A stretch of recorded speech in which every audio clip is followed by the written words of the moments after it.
Mais, por favor. Professor, o microfone aqui, por favor, para o doutor Joaquim.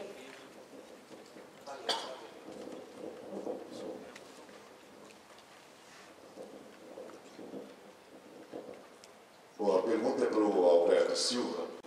Nós temos visto que existe uma tendência de utilizar modelos estruturados de certificação, onde os conceitos de sustentabilidade estão todos amarrados, eles estão dentro de uma estrutura, de maneira que você possa falar da sustentabilidade dentro dos pilares ambientais, econômicos e sociais. Na sua palestra sobre o Porto Maravilha, eu não vi uma menção mais explícita com relação à parte de certificação. Isso é uma coisa que já está sendo tratada de uma maneira bastante ampla no Rio, na Vila Olímpica, na Vila dos Atletas, nos vários parques e públicos. Então, eu gostaria de saber se vocês têm alguma visão nessa linha e que você pudesse nos adiantar. Tem três pontos aí.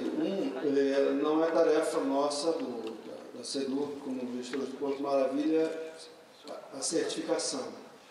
Essa tarefa é da Secretaria de Meio Ambiente e da Secretaria de Urbanismo, que estão em fase final de elaboração do código, está sendo chamado de Quali Verde.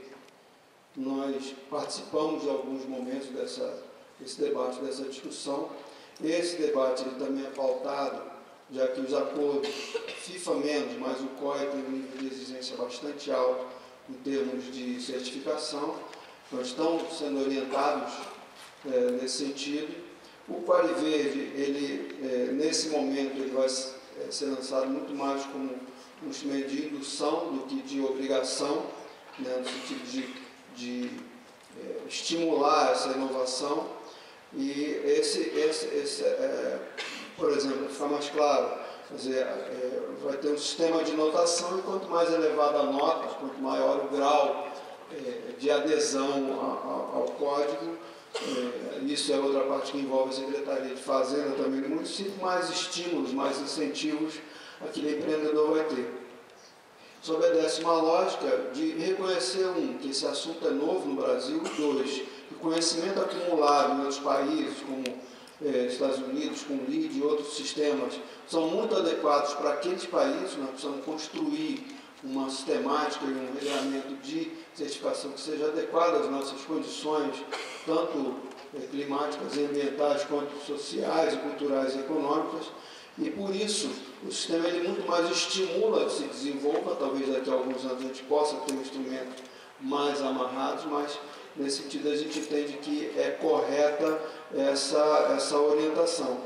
Mas não é um assunto que nós estejamos diretamente ligados. A certificação vai vir desses outros órgãos.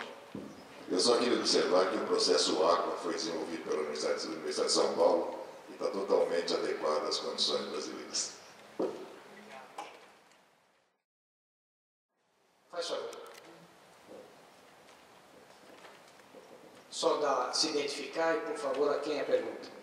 Oi, para o professor Miguel. Seu nome? Maiara.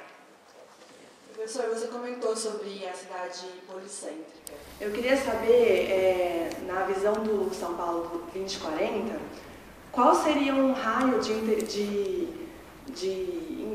um raio ideal para cada um desses centros colocados em São Paulo? Qual a extensão que ele abrangeria? Maia, muito obrigado pela pergunta.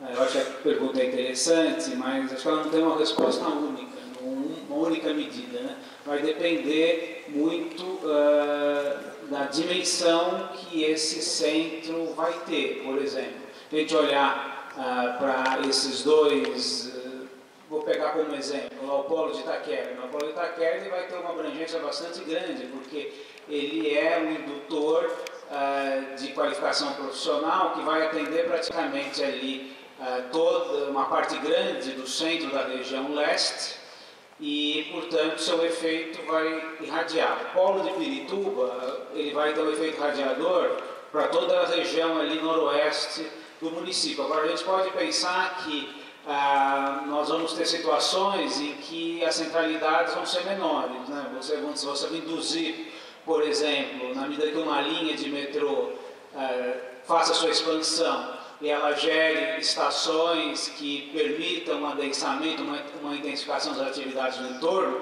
ela vai ter uma abrangência menor, mas ela vai estar ali bem integrada no sistema de transporte. Então, acho que não existe uma única resposta. Acho que você vai ter centros de dimensão e abrangência diferentes, mas o importante é que eles tenham uma integração grande pelo sistema de alta capacidade, para que os deslocamentos se façam primordialmente por transporte público limpo.